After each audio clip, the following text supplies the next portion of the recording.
बिस्मिल्लाहिर्रहमानिर्रहीम। शुरू अल्लाह के नाम से जो बड़ा मेहरबान निहायत रहम करने वाला है।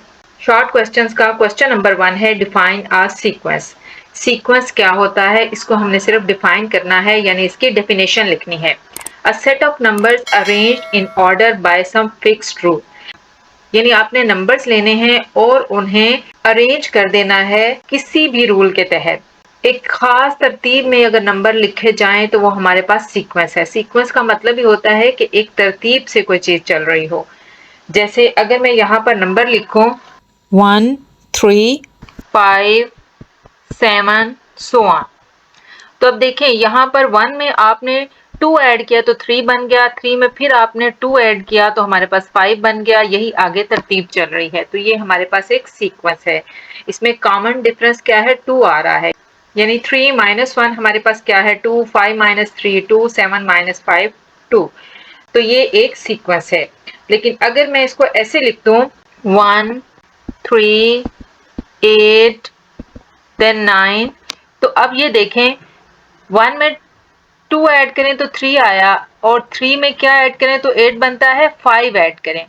यहाँ पर 2 ऐड किया, यहाँ 5 ऐड किया, यहाँ फिर 1 ऐड किया, तो ये खास तरतीब नहीं रही, तो ये हमारे पास अब एक सीक्वेंस नहीं है।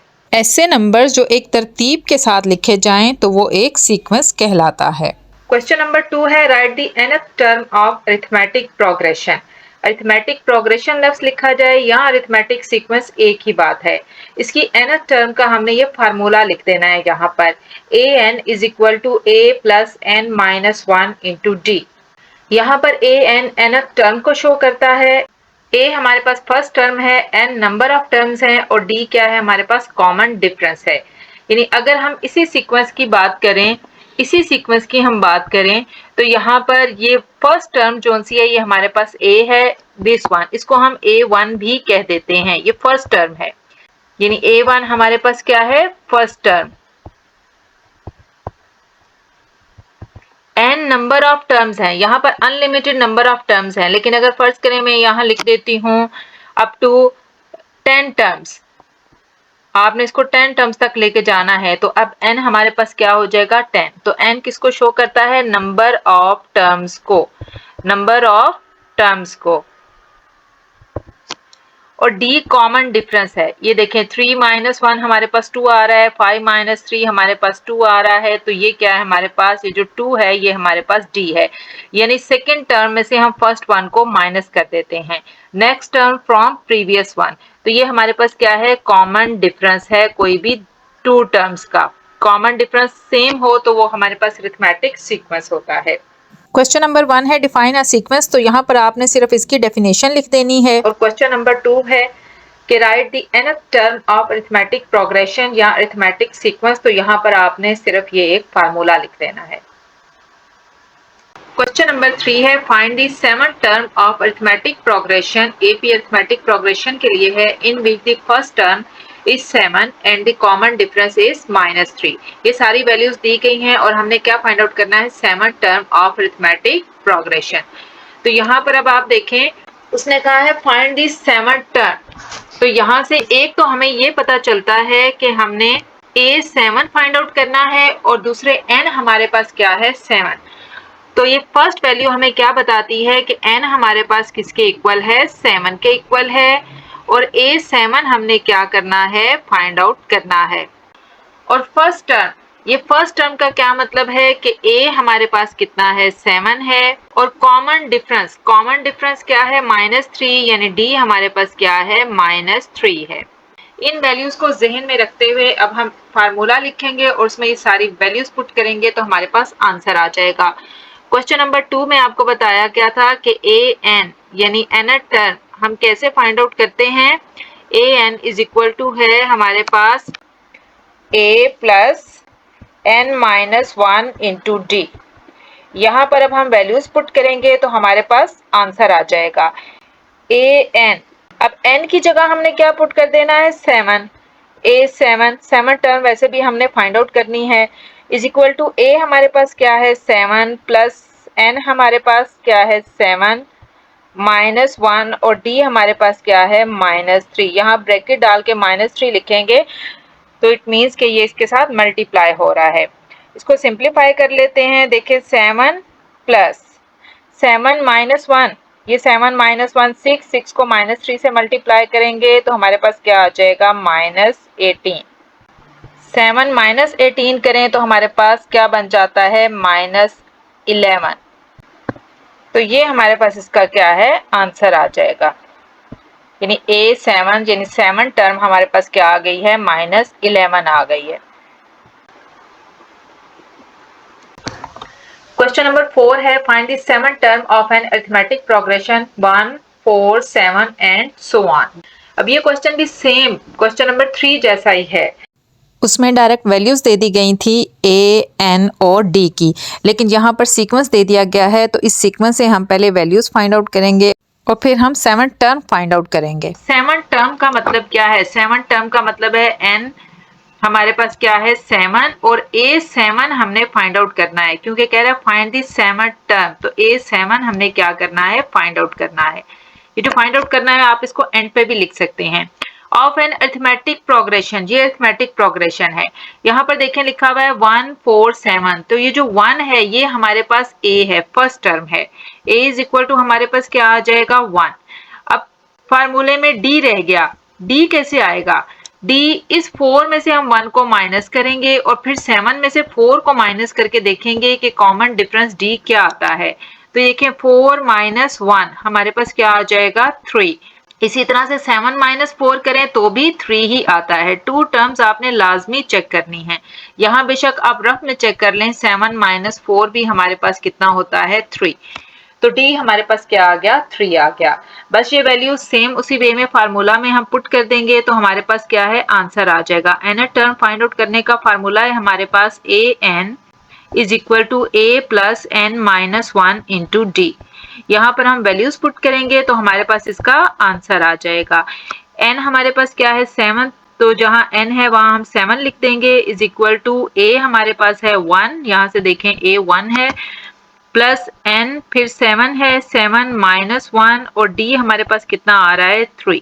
इसको सिंप्लीफाई करेंगे तो हमारे पास इसका आंसर आ जाएगा A7 is equal to 1 plus 7 minus 1 6, 6 को 3 से मल्टीप्लाई करेंगे तो 18, 18 में 1 ऐड करेंगे तो हमारे पास 7 टर्म क्या आ जाएगी 19। तो ये हमारे पास इसका क्या है आंसर आ जाएगा। क्वेश्चन नंबर 5 है find the sequence whose general term is 4n plus 1। ये जनरल टर्म यानी nth टर्म हमें दी गई है और हमने इससे सीक्वेंस फाइंड आउट करना है, यानी फर्स्ट सेकंड थर्ड फोर्थ, इस तरह से हमने टर्म्स फाइंड आउट करके इसका एक सीक्वेंस बना लेना है। तो लेट्स यहाँ से हम लिखते हैं कि ये जो 4n प्लस 1 है ये हमारे पास nth टर्म है। an is equal to 4n plus 1। अब फर्स्ट टर्म क्या होगी जब हम n को 1 रखेंगे, a1 is equal to 4, n की जगह हम क्या रखेंगे 1 प्लस 1, तो ये हमारे पास क्या बन जाएगा 4 1 4 प्लस 1 5, यानी फर्स्ट टर्म a1 हमारे पास क्या आ जाएगी 5। अब हम a2 लेंगे तो n को 2 रखेंगे यानी सेकेंड टर्म के लिए, तो जहां जहां n है वहां पर हम 2 पुट कर देंगे। n की जगह 2 पुट किया तो ये देखें 4 2s are 8 प्लस 1 हमारे पास क्या बन जाएगा 9। इस तरह से थर्ड टर्म जब हमने फाइंड आउट करनी है तो जहां पर n है वहां हमने 3 लिख देना है। 4 n की जगह हम क्या लिखेंगे 3 प्लस 1, तो ये हमारे पास क्या आ गया 13 और सो ऑन। इस तरह से ये आगे टर्म्स चल रही हैं। तो हमारे पास सीक्वेंस क्या आ जाएगा 5 9 13 सो ऑन। तो ये हमारे पास इसका क्या है आंसर बन जाएगा। डॉट डॉट का मतलब है कि आगे टर्म्स मजीद हैं, अनलिमिटेड नंबर ऑफ टर्म्स हैं। ये हमारे पास सीक्वेंस है। ये जो डॉट मैंने शो किया है ये बेशक आप यहाँ शो ना करें, बस यहाँ पर आंसर में आप आगे डॉट शो कर दें। तो ये हमारे पास इसका क्या होगा सीक्वेंस हो जाएगा। Sequence of function is 5 9 13 and so on. Question number 6 है write the formula to find the sum of n terms of an arithmetic sequence. इस क्वेश्चन में भी आपने जस्ट ये फार्मूला लिखना है। अगर अरिथमेटिक सीक्वेंस या अरिथमेटिक प्रोग्रेशन दिया जाए तो उसमें सम ऑफ n टर्म्स कैसे फाइंड आउट करते हैं। ये Sn sum of n terms है is equal to n/2, n nth term है 2a, a हमारे पास फर्स्ट टर्म है प्लस n-1 इंटू d, और d उसी तरह से फिर कॉमन डिफरेंस है। इस क्वेश्चन में आपने जस्ट ये फार्मूला लिखना है। इसे नेक्स्ट क्वेश्चंस में सम ऑफ n टर्म जब फाइंड आउट करेंगे तो वहां पर ये फार्मूला यूज होगा। क्वेश्चन नंबर 7 है find the sum of the series 3 + 11 + 19 + so on to 16 terms. इस सीरीज का हमने सम फाइंड आउट करना है। हमारे पास सीरीज है 3 + 11 + 19 + so on to 16 terms. 16 terms. अब यहाँ पर ये जो फर्स्ट वन है दिस, ये हमारे पास a है या a1 है, ये पहली टर्म है, फिर उसके बाद ये दूसरी, ये तीसरी, तो इसको हम क्या कहेंगे a हमारे पास किसके इक्वल आ गया है 3। उसके बाद हमें पता होना चाहिए n है ये नंबर ऑफ टर्म, 16 टर्म जो उसने लिखा है वो हमारे पास n है। n हमारे पास कितना हो गया 16 टर्म, यानी 16 n की वैल्यू हो गई। उसके बाद हमें चाहिए d कैसे आएगा 11 - 3, 11 - 3 हमारे पास क्या आ जाता है 8। अब इसी तरह से 19 में से भी 11, आपने 2 टर्म्स को चेक करना है लाजमी, ये नहीं कि पहली को ही चेक करके आप क्वेश्चन सॉल्व करते हैं, क्योंकि हाफ एक्सरसाइज अरिथमेटिक सीक्वेंस पे है और हाफ ज्योमेट्रिक पे। मे बी ये ज्योमेट्रिक सीक्वेंस भी हो सकता है, तो 19 - 11 भी हमारे पास 8 आता है। अगर ये सेम ना आए तो फिर हम उसकी रेशो चेक करते हैं। तो डी हमारे पास क्या हो गया 8। अब क्या कह रहा है कि find the sum of the series to 16 terms, यानी हमने सम फाइंड आउट करना है, लेकिन कहां तक n की वैल्यू क्या है 16, हमने S16 फाइंड आउट करना है। n की वैल्यू हमारे पास 16 है, तो इस पे अब हम फार्मूला अप्लाई कर देंगे। Sn हमारे पास किसके इक्वल होता है Sn is equal to n/2। Formula आपने बिल्कुल ठीक अप्लाई करना है, वरना क्वेश्चन सारा रॉन्ग हो जाएगा। n/2 into 2a plus n-1 into D, और यहाँ पर हमने अब सारी वैल्यूज पुट करके इसको सिंप्लीफाई करना है, तो हमारे पास आंसर आ जाएगा Sn, यानी n की जगह हम क्या लिखेंगे 16 इज इक्वल टू, यहाँ भी n है तो n की जगह 16/2 इंटू 2a, हमारे पास कितना है 3 प्लस n अगेन फिर 16 -1, और d की वैल्यू हमारे पास क्या है 8। अगर ये माइनस में हो तो आप ब्रैकेट लगाएं, अदरवाइज आप ऐसे ही लिखते हैं। अब इसको हम सिंप्लीफाई करेंगे, हमारे पास आंसर आ जाएगा। सिंप्लीफिकेशन आप सारी की सारी डायरेक्ट कैलकुलेटर से भी कर सकते हैं, और चाहें तो मैन्युअली भी आप इसको कर सकते हैं। तो S16 हमारे पास क्या होगा, ये देखें 2 1s are 2, 2 8s are 16, तो यहाँ हमारे पास क्या आ गया 8। नेक्स्ट हमारे पास 2 3s are 6 प्लस 16 - 1 आ जाता है 15, ये 16 - 1 हमारे पास क्या आ जाता है 15, और 15 को जब हम 8 से मल्टीप्लाई करते हैं तो ये हमारे पास बन जाता है 120। 120 में 6 ऐड करें 126, और 126 को जब आप 8 से मल्टीप्लाई करेंगे तो हमारे पास 1008 आ जाता है। एक स्टेप मैं और कर देती हूँ, आप डायरेक्ट भी इसका आंसर लिख सकते हैं। अब इस 126 को 8 से मल्टीप्लाई करें तो हमारे पास आ जाता है 1008। ये हमारे पास आ गया S16 आंसर, तो ये हमारे पास इसका आंसर आ जाएगा। क्वेश्चन नंबर 8 है find the sum of the series to n terms. ये जो सीरीज दी गई है इसका हमने सम फाइंड आउट करना है n टर्म्स तक। तो ये भी सेम पिछले सवाल की तरह से ही है, क्वेश्चन नंबर 7 की तरह। ये देखें, ये हमारे पास यहाँ सीरीज दी गई है, तो यहाँ पर मैं सीरीज दोबारा नहीं लिख रही, बस यहीं से वैल्यूज लिख रही हूँ। ये फर्स्ट टर्म है हमारे पास, तो a इज इक्वल टू हमारे पास क्या आ जाएगा यहाँ से 5। उसके बाद हमें चाहिए n टर्म्स, प्रीवियस क्वेश्चन में यानी पिछले सवाल में यहाँ पर 16 टर्म्स लिखा हुआ था, तो n आपने 16 लिखा था। यहाँ पर अब n इज इक्वल टू क्या होगा, n ही रहेगा। आप बेशक यहाँ पर n is equal to n लिखें या रहने दें, जहाँ n होगा वहाँ हमने n ही लिखना है। उसके बाद अब हमें क्या चाहिए, d चाहिए। d कैसे आता है, इस नेक्स्ट में से प्रीवियस को माइनस कर देते हैं, यानी 8 माइनस 5, 8 माइनस 5 हमारे पास d कितना आ गया, 3। अब फार्मूला हमारे पास क्या है, S N is equal to n by 2 into 2a plus n minus 1 into D. यहाँ पर अब हम वैल्यूज पुट कर देंगे। अब n हमारे पास n ही है, तो हमने एस एन ही फाइंड आउट करना है। यहाँ S16 S7 कुछ भी ऐसा फाइंड आउट नहीं करना। n हमारे पास यहाँ पर n ही है। S N is equal to n by 2, जहां जहां n है वहां हमने n ही लिख देना है, इंटू 2a। 2a की जगह हम क्या लिख देंगे, 5 प्लस फिर n की जगह हमारे पास क्या रहेगा, n ही रहेगा, माइनस 1 और d हमारे पास कितना है, 3। ये नेक्स्ट टाइम भी आप करें, 11 माइनस 8 भी 3 होता है, 14 माइनस 11 भी 3 होता है, तो d इसका 3 होगा। अब इसको सिंप्लीफाई कर लेते हैं, is equal to n by 2, 2 5 हमारे पास क्या हो जाता है, 10 प्लस अब n माइनस 1 और बाहर ब्रैकेट के 3 है, इट मीन ये 3 हमारे पास इस n से भी मल्टीप्लाई हो रहा है, इस 1 से भी, तो 3 को n से मल्टीप्लाई करेंगे तो हमारे पास क्या आ जाएगा, 3n माइनस 3 1 3 आ गया। अब देखें ये n वैल्यूज है, दिस वन ये n है, जैसे x वाली वैल्यूज x में ही ऐड होती हैं, तो 3n, अब अगर कोई n वाली वैल्यू होगी तो उसमें ही ऐड होगा, और ये दोनों हमारे पास क्या है, कांस्टेंट वैल्यूज हैं, 10 माइनस 3, 10 में से हम 3 माइनस कर देंगे, तो 10 में से 3 हमारे पास चले जाएंगे, तो हमारे पास क्या आ जाएगा, 7।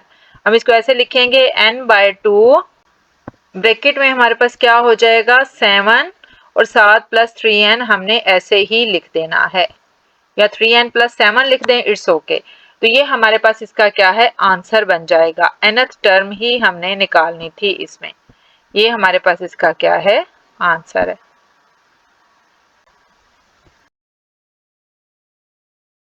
क्वेश्चन नंबर 9 है, डिफाइन अरिथमेटिक मीन्स, कि अरिथमेटिक मीन क्या होता है, इसकी डेफिनेशन लिखनी है। वैसे तो इसकी डेफिनेशन थोड़ी सी लॉन्ग है, इसको एक्सप्लेन करना पड़ता है, लेकिन आपके पेपर के पॉइंट ऑफ व्यू से ये जो इतनी डेफिनेशन मैंने लिखी है ये काफी है। तो आप यहाँ पर अगर ये क्वेश्चन आता है डिफाइन अरिथमेटिक मीन्स, तो क्या लिखेंगे, arithmetic means between a and b is, a and b कोई से भी 2 नंबर्स हैं, 2 नंबर हैं, तो उनका अरिथमेटिक मीन कैसे होता है, a is equal to a plus b by 2। यानी आपको कोई से भी 2 नंबर्स दे दिए जाएं, जैसे एक नंबर 3 है एक 5 है, तो आप उन दोनों को प्लस करके 2 पे डिवाइड करेंगे, तो वो हमारा अरिथमेटिक मीन होता है। तो पेपर के पॉइंट ऑफ व्यू से अगर ये क्वेश्चन आए तो आप बस इतना लिखते हैं, arithmetic means between a and b is a is equal to a plus b by 2। Question number 10 है, find the arithmetic mean between under root 5 minus 4 and under root 5 plus 4। अब यहाँ से आपने क्या करना है, इसका अरिथमेटिक मीन फाइंड आउट करना है। इसे पीछे वाले क्वेश्चन में आपको फार्मूला बताया गया था कि अरिथमेटिक मीन क्या होता है, सम ऑफ 2 नंबर्स। यानी अरिथमेटिक मीन क्या था, आपने 2 नंबर्स को सम किया, a और b कोई से भी 2 नंबर हैं, इनको प्लस करके आपने 2 पे डिवाइड कर देना है। तो यहाँ पर ये हमारे पास इसका a नंबर है और ये हमारे पास इसका क्या है, b नंबर है। तो सिंपल, बहुत सिंपल वे में मैं इसको करवा रही हूँ। अरिथमेटिक मीन हमारे पास क्या आ जाएगा, इज इक्वल टू, इन दोनों नंबर्स को आपने सम कर देना है, under root 5 minus 4 plus under root 5 plus 4। आप चाहें तो इसको a का नाम दें, इसको b का नाम दें, फिर फार्मूला लिखें, उसके बाद सॉल्व करें। मेरी कोशिश होती है कि डेफिनेशंस और क्वेश्चंस थोड़े से आपको शॉर्ट करके करवाऊं, ताकि आप वहां पर अटेम्प्ट कर सकें और मार्क्स गेन कर सकें। यहाँ से देखें, ये -4 और +4 दोनों कैंसिल हो जाएंगे। अब ये under root 5 plus under root 5 same ऐसे ही है जैसे आप ऐड करते हैं x प्लस x को। जब इन दोनों को ऐड करते हैं तो हमारे पास ये 2x बनता है। सेम ऐसे ही जब आप स्क्वायर रूट 5 और स्क्वायर रूट 5 को ऐड करेंगे तो हमारे पास 2 इंटू स्क्वायर रूट 5 बन जाएगा। मल्टीप्लाई हम नहीं कर रहे, हम ऐड कर रहे हैं, प्लस कर रहे हैं। अगर मल्टीप्लाई करते तो स्क्वायर रूट 5 का होल स्क्वायर 5 आ जाता। तो ये हमारे पास क्या आ जाएगा, 2 इंटू स्क्वायर रूट 5 ओवर 2। अब ये 2 भी इस 2 से कैंसिल हो जाएगा, तो हमारे पास आंसर क्या बन गया, अरिथमेटिक मीन बन गया हमारे पास स्क्वायर रूट 5। अरिथमेटिक मीन के लिए बेशक आप a लिख दें या am लिख दें, एक ही बात है। am लिखते हैं अरिथमेटिक मीन के लिए, a.m या खाली a लिख दें। तो ये हमारे पास इसका क्या है, आंसर बन गया। यानी जब भी अरिथमेटिक मीन फाइंड आउट करना होगा, दो नंबर्स दिए जाएंगे, आप उन्हें प्लस करेंगे और 2 पे डिवाइड करेंगे तो आपका आंसर आ जाएगा। क्वेश्चन नंबर 11 है, define a common ratio. Common ratio को आपने यहाँ पर डिफाइन करना है। और क्वेश्चन नंबर 12 है, write the nth term of a geometric progression. के ज्योमेट्रिक प्रोग्रेशन की nth टर्म क्या होती है वो हमने बताना है। तो क्वेश्चन है, डिफाइन अ कॉमन रेशो। आपने यहाँ पर बताना है कॉमन रेशो क्या होती है। इन ज्योमेट्रिक प्रोग्रेशन, जीपी का मतलब है geometric progression, the common ratio is obtained. Common ratio हासिल होती है by dividing the next term with the preceding term. Preceding की जगह आप प्रीवियस का लफ्ज भी यूज कर सकते हैं। यानी नेक्स्ट टर्म, अगली टर्म को जब हम पिछली टर्म पर डिवाइड करते हैं तो हमारे पास कॉमन रेशो आती है। कॉमन डिफरेंस क्या था, नेक्स्ट टर्म में से प्रीवियस टर्म को आप माइनस कर देते थे और r इज इक्वल टू क्या हो जाएगा, A N over A N minus 1। यानी रेशियो हमारे पास इज इक्वल टू है A N over A N minus 1। A N का मतलब है next term, A N minus 1 का मतलब है प्रीवियस टर्म। कैसे, ये देखें, अगर मैं n की जगह 2 रखूं तो रेशियो हमारे पास क्या आ जाएगी, a2 और नीचे 2 माइनस 1 a1 आ गया। अगर इस n की जगह मैं 3 रखूंगी तो ये देखें 3 माइनस 1, नीचे हमारे पास a2 आ जाएगा, यानी a3 ओवर a2। तो अगर आप सीक्वेंस बनाते हैं तो आप देखें आप कैसे लिखते हैं, पहले a1 फिर a2 फिर a3, यानी a2 को आपने a1 पे डिवाइड कर दिया, फिर a3 को a2 पे। फॉर एग्जांपल यहाँ पर मैं लिखती हूँ 1 3 9 सो ऑन, ये कोई ऐसा सीक्वेंस है। तो नेक्स्ट टर्म यानी से a2 को a1 पे हम डिवाइड करेंगे 3/1, तो ये हमारे पास क्या होगी, कॉमन रेशो होगी। क्वेश्चन नंबर 12 है, write the nth term of a geometric progression या ज्योमेट्रिक सीक्वेंस। ज्योमेट्रिक सीक्वेंस की nth टर्म यानी nth टर्म फाइंड आउट करने का ये फार्मूला है। जैसे आपका nth टर्म फाइंड आउट करने का अरिथमेटिक सीक्वेंस का फार्मूला था। अब ये फार्मूला क्या है, A N is equal to A R N minus 1। यहाँ पर r हमारे पास क्या है, रेशो है। ये r हमारे पास क्या है, यहाँ पर रेशो है, कॉमन रेशो, ये जो अभी ऊपर आपको डिफाइन किया गया। n उसी तरह से हमारे पास क्या है, nth टर्म है। जहां भी टर्म लिखा जाएगा वो n की वैल्यू होगी। a हमारे पास उस तरह से फर्स्ट टर्म है और a n जो हमने टर्म फाइंड आउट करनी है। a first term, r ratio, n nth term और a n जो नंबर ऑफ टर्म हमने फाइंड आउट करना होगी। क्वेश्चन पर जब हम इस फार्मूला को अप्लाई करेंगे तो ये भी आपको मजीद क्लियर हो जाएगा। इस क्वेश्चन के आंसर में जस्ट आपने ये फार्मूला लिखना है। क्वेश्चन नंबर 13 है, write the formula of sum of the first n terms of a geometric sequence for r mod is less than 1 and for r mod is greater than 1। यहाँ पर sum find out करने के 2 formulas हैं। Arithmetic sequence में तो एक ही था, S N is equal to N by 2 into 2a plus N minus 1 into D. यहाँ पर आपने रेशो देखनी है, कॉमन रेशो। अगर उसकी वैल्यू, कॉमन रेशो की वैल्यू 1 से कम आ जाए तो फिर आप ये फार्मूला लिखेंगे कि S N is equal to A into 1 minus R power N over 1 minus R. और अगर उसकी वैल्यू 1 से बड़ी आ जाए, ग्रेटर देन 1 हो, तो फिर आप ये फार्मूला लिखेंगे S N is equal to A into R power N minus 1 over R minus 1। यानी अगर रेशियो की वैल्यू 1 से बड़ी हो तो आर पावर एन, यानी आर पहले आएगा और अगर छोटी होगी तो आर बाद में आएगा।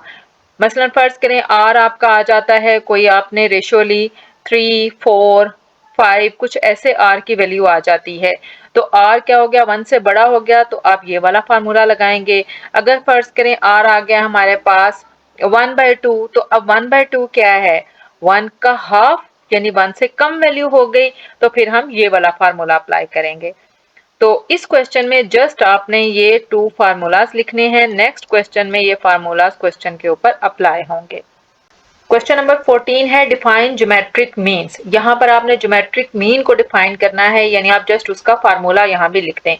तो geometric means between A and B, A and B का मतलब है 2 नंबर्स। आप ऐसे भी लिख सकते हैं geometric means between 2 numbers A and B is defined as G is equal to होता है प्लस माइनस ए बी का स्क्वायर रूट। जैसे आपने अरिथमेटिक मीन लिया था a प्लस बी बाय 2, तो ज्योमेट्रिक मीन होता है ए बी का स्क्वायर रूट, यानी 2 नंबर अगर होंगे तो आप उनको मल्टीप्लाई करके उनका स्क्वायर रूट लेंगे तो ज्योमेट्रिक मीन आ जाएगा।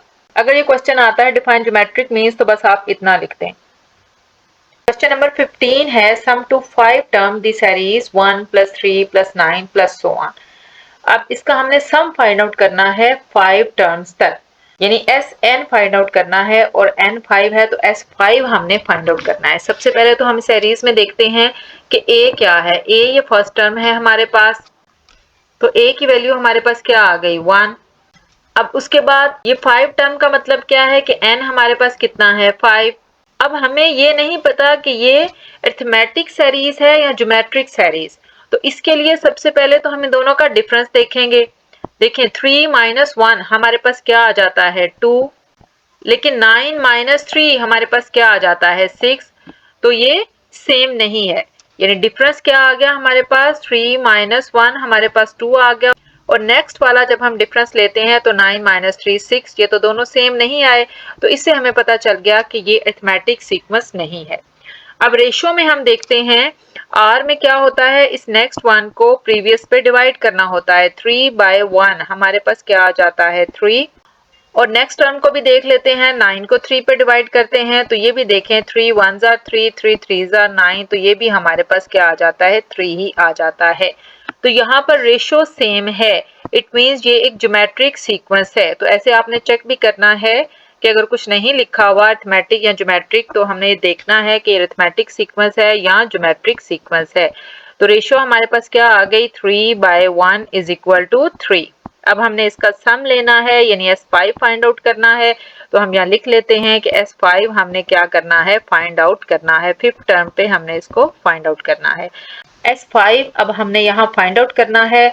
अब आप देखें R की वैल्यू यहाँ क्या आ रही है 3, 3 1 से बड़ा है, जब 1 से बड़ा होगा तो ग्रेटर देन 1 वाला फार्मूला यहाँ लगेगा, यानी Sn हम क्या लिखेंगे, Sn हमारे पास आ जाएगा Sn इज इक्वल टू, जब 1 से ग्रेटर हो तो मैंने आपको बताया है कि R हम पहले लिखेंगे R power n minus 1 over R minus 1, क्योंकि R हमारे पास 1 से बड़ा है। R मॉड मैंने आपसे क्या कहा था, अगर 1 से बड़ा हो तो हम फिर ये वाला फार्मूला अप्लाई करेंगे। अब इसमें हम वैल्यूज पुट करेंगे तो हमारे पास इसका आंसर आ जाएगा। मैं यहाँ पर इसकी वैल्यूज पुट कर देती हूँ। n की जगह अब हमारे पास क्या आ जाएगा 5 इज इक्वल टू, a की जगह अब हमारे पास क्या होगा 1, फिर r हमारे पास कितना है 3 n 5 माइनस 1, और डाउनवर्ड फिर आ गया 3 माइनस 1। अब 3 पावर 5 का क्या मतलब है, यानी 3 को हमने 5 टाइम्स मल्टीप्लाई करना है। 3 को 5 से मल्टीप्लाई नहीं करना, 3 5s are 15 नहीं लिखना, हमने 3 को 5 टाइम यानी 5 बार ज़रब देनी है, तो ये हमारे पास बन जाएगा 243 माइनस 1, और 3 माइनस 1 हमारे पास क्या आ गया 2। यहाँ पर मैं साथ 1 लिख देती हूँ, क्योंकि बहुत से स्टूडेंट्स फिर कहते हैं कि ये 1 कहाँ चला गया, हालांकि 1 किसी भी नंबर से मल्टीप्लाई होकर वही वैल्यू रह जाती है। अब देखें 243 माइनस 1 242, 242 को 1 से जब मल्टीप्लाई करेंगे तो 242 ही आ जाएगा बाय 2। अब इसको डिवाइड कर दें तो देखें 2 1s are 2, 2 1s are 2, 2s are 4, 2 1s are 2। ये सारा प्रोसेस आप कैलकुलेटर से भी कर सकते हैं। तो ये हमारे पास क्या आ जाएगा 121, यानी S5 हमारे पास क्या आ गया 121, ये हमारे पास इसका क्या है आंसर आ जाएगा। क्वेश्चन नंबर 16 है find the sum of the following series 1 plus 1/3 plus 1/9 plus so on to 6 terms. Same पिछले क्वेश्चन की तरह आपने इसको सॉल्व कर लेना है। यहाँ पर a देखें फर्स्ट टर्म है हमारे पास, दिस वन इज a, तो a हमारे पास क्या आ गया 1। इसका ये मतलब नहीं है कि हर बार में a 1 ही होगा, यहाँ पर 1 लिखा हुआ है तो a 1 है। उसके बाद ये 6 टर्म्स यानी n हमारे पास कितना हो गया 6। अब हमें देखना है r इसमें क्या आता है। ये भी ज्योमेट्रिक सीक्वेंस ही है, आप डिफरेंस लेके देखें तो सेम नहीं आएगा। मैं यहाँ पर इसकी रेशो ही फाइंड आउट कर देती हूँ। रेशो क्या है, इस टर्म को आपने इस पे डिवाइड करना है। 1/3 को जब आप 1 पे डिवाइड करेंगे तो ये हमारे पास क्या आ जाता है 1/3 ही आ जाता है। और इसी तरह से नेक्स्ट टर्म को भी चेक कर लें, यानी 1/9 को जब आप 1/3 पे डिवाइड करेंगे तो ये देखें 3 1s are 3, 3 3s are 9, तो ये भी हमारे पास 1/3 ही आ जाता है। तो रेशो हमारे पास क्या आ गई 1/3। आप एक स्टेप बेशक लिख लें, 1/3 divided by 1 is equal to 1/3, यानी 1/3 को 1 पे डिवाइड किया तो रेशो हमारे पास 1/3 आ गई। अब हमने क्या फाइंड आउट करना है, n 6 है तो हमने s6 फाइंड आउट करना है, सम इसका फाइंड आउट करना है। अब हमने ये देखना है कि इसमें कौन सा फार्मूला लगेगा, r mod is greater than 1 का या r mod is less than 1 का। देखें 1/3 1 से छोटा है, 1 से छोटा है यानी 1 का थर्ड पार्ट, तो यहाँ पर r mod is less than 1 का फार्मूला लगेगा। अब यहाँ हमारे पास फार्मूला क्या लिखा जाएगा, Sn is equal to a into 1 minus r power n। इसे पीछे वाले सवाल में r mod 1 से बड़ा था तो हमने r पावर n पहले लिखा था, अब हम r की वैल्यू बाद में लिखेंगे। इसमें वैल्यूज पुट कर देंगे हम, तो हमारे पास इसका आंसर बन जाएगा s n की जगह अब हम क्या लिखेंगे 6 इज इक्वल टू a की जगह 1 माइनस r की जगह हमारे पास क्या आ जाएगा 1/3 और इसकी पावर क्या है हमारे पास 6 ओवर 1 माइनस 1/3। अब ये फ्रैक्शन में वैल्यू है, आप इसको डायरेक्ट कैलकुलेटर से भी सॉल्व कर सकते हैं और यहाँ पर मैन्युअली भी इसको सॉल्व कर सकते हैं। देखिए इस 1 से मल्टीप्लाई होकर तो हर रकम ने वही रहना है, तो यहाँ जगह हमारे पास 1 माइनस 1 को 6 टाइम 6 बार, इसके ऊपर पावर क्या है 6 बार आपने ज़रब देनी है तो 1 ही रहेगा। और 3 को जब 6 टाइम्स आप मल्टीप्लाई करेंगे 6 बार ज़रब देंगे 3 into 3 into 3 into 3 into 3 into 3, तो ये हमारे पास आ जाता है 729 ओवर हमारे पास क्या आ गया 1 माइनस 1/3। यहाँ से आप इसका एलसीएम ले लें तो 3 माइनस 1 2/3 बन जाएगा। अब बच्चे यहाँ से आप एलसीएम लेके भी इसको सॉल्व कर सकते हैं और डायरेक्ट कैलकुलेटर से इस वैल्यू को आप डायरेक्ट कैलकुलेटर से लिखें 1 माइनस फिर 1 और डिवाइडेड बाय, डिवीजन का बटन दबा दें 729, तो आपके पास फ्रैक्शन में आंसर आ जाएगा। यहाँ बहुत से कैलकुलेटर में फ्रैक्शन के लिए a इंटू बी बाई सी इस तरह का एक बटन होता है, आप वो बटन प्रेस कर दें तो भी आपके पास क्या है इसका आंसर बन जाएगा। मैं यहाँ पर आपको इसको मैन्युअली सॉल्व करवा देती हूँ और कैलकुलेटर से भी सॉल्व कर दूंगी। ये हमारे पास क्या बन जाएगा इज इक्वल टू 729 एलसीएम है तो यहाँ आ जाएगा 729 माइनस 1 ओवर 729 और नीचे आ गया हमारे पास 2/3। नेक्स्ट ये हमारे पास क्या आ जाएगा 729 में से 1 गया तो 728 ओवर 729 और जो डाउनवर्ड वैल्यू है नीचे वाली वैल्यू है वो जब ऊपर जाती है तो उलट जाती है, उसका रेसिप्रोकल हो जाता है इंटू 3/2। अब 3 को 728 से मल्टीप्लाई कर दें और 729 को 2 से या काट दें। देखिए 728 2 के टेबल में आ जाता है और 729 भी 3 के टेबल में आ जाता है। यहाँ से देखें 2 1s are 2, 2 3s are 6, 1 Kaire 2 6 are 12, 2 4s are 8, इस तरह से 3 1s are 3, 3 2s are 6, 3 4s are 12, 3 3s are 9, तो ये हमारे पास आंसर बन गया 364/243। ये हमारे पास वैल्यू आ गई किसकी S6 की, S6 is equal to this आ गया। S6 हमारे पास 364/243, ये हमारे पास इसका क्या है आंसर बन गया। अब हम इसे कैलकुलेटर की हेल्प से सॉल्व करते हैं। ये देखें इस तरह से दो तरह से कैलकुलेटर हैं। इन कैलकुलेटर पे सॉल्व करने का मेथड थोड़ा सा अलग है और ये थोड़े लेटेस्ट कैलकुलेटर्स हैं, इस पर हम डायरेक्ट ही वैल्यूज़ फाइंड आउट कर लेते हैं।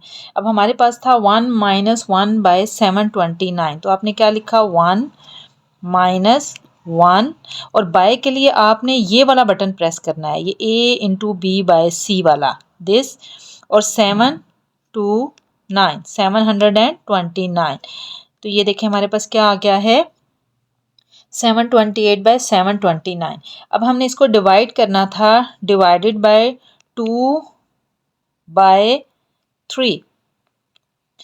ये देखिए हमारे पास इस फॉर्म में आंसर आया है, मिक्स्ड फॉर्म में आंसर है। इसके लिए आप शिफ्ट का बटन प्रेस करें और दोबारा यही वाला A × B/C का बटन प्रेस करें। तो ये देखें यही हमारा आंसर था 364/243। देखें इस कैलकुलेटर पे आप क्या करेंगे, इस पे आप लिखेंगे 1 - 1 डिवाइडेड बाय आपका क्या था 729। अब आपने इसको डिवाइड कर देना है 2/3 या मल्टीप्लाई कर दें 3/2 से, क्योंकि 2/3 वैल्यू जब ऊपर जाएगी तो उसका रेसिप्रोकल या उलट हो जाएगी 3/2। तो हम मल्टीप्लाई करेंगे 3 डिवाइडेड बाय 2 और इज इक्वल टू का बटन प्रेस करेंगे तो हमारे पास देखें सेम वही आंसर आ जाता है 364/243। क्वेश्चन नंबर 17 है find the sum of infinite geometric series in which a is equal to 128 and r is equal to -1/2। जब भी यहाँ पर ये इनफिनिट का लफ्ज आएगा तो उसका फार्मूला इन सबसे अलग है। इनफिनिट सीरीज का फार्मूला हमारे पास है s infinity is equal to a/1 - r। ये आपने फार्मूला याद करना है। इनफिनिट नंबर ऑफ टर्म्स यानी ऐसी टर्म जिनका कोई एंड पॉइंट नहीं है। जैसे आप इससे पहले क्वेश्चंस कर रहे थे कि 6 टर्म्स 7 टर्म्स, इस तरीके से आपके क्वेश्चंस थे n टर्म्स, लेकिन यहाँ पर इनफिनिट है यानी अनलिमिटेड नंबर ऑफ टर्म्स हैं। यहाँ पर a की वैल्यू भी उसने दे दी है और r की वैल्यू भी उसने दे दी है।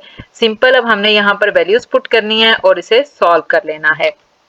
तो s इन्फिनिटी हमारे पास क्या आ जाएगा, a की जगह a की वैल्यू लिखेंगे 128 ओवर 1 माइनस r की जगह हम r की वैल्यू लिख देंगे -1/2।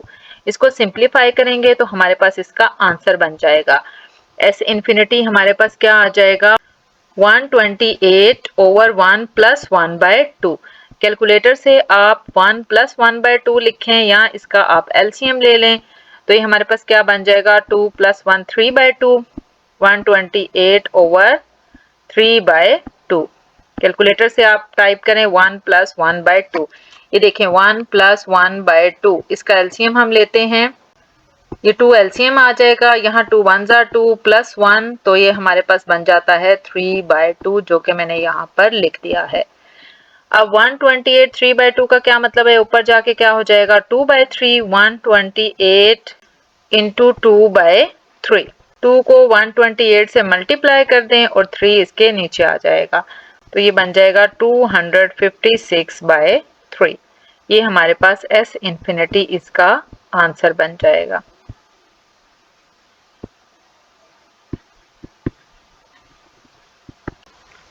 लास्ट क्वेश्चन है find the sum of following infinite geometric series. ये एक सीरीज दे दी गई है आपको और आपने इसका क्या करना है, सम फाइंड आउट करना है। इससे पीछे वाले क्वेश्चन में उसने आपको a और r की वैल्यू दे दी थी, लेकिन यहाँ पर उसने एक सीक्वेंस बना के दे दिया है। इस सीक्वेंस से हम a और r लिख के और फिर इन्फिनिटी का फार्मूला लगा के क्वेश्चन को सॉल्व कर लेंगे। अब सीरीज है हमारे पास 2 + √2 + 1 + so on।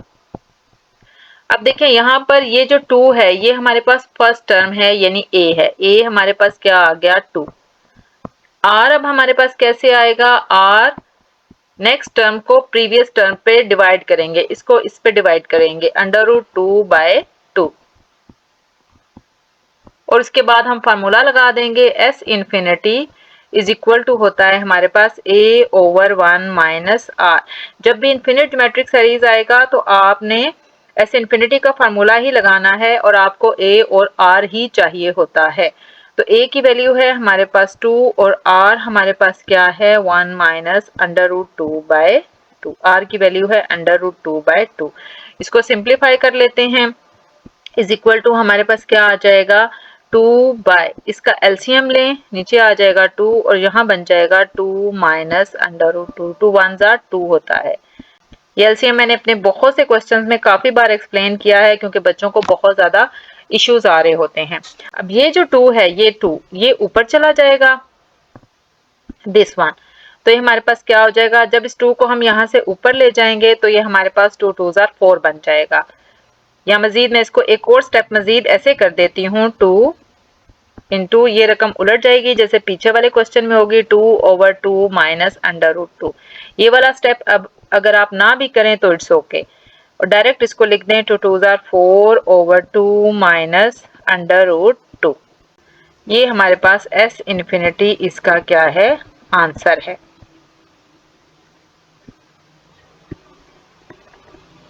इस स्टेप के बाद आप डायरेक्ट ये वाली वैल्यू लिख सकते हैं क्योंकि इस 2 ने ऊपर चले जाना है।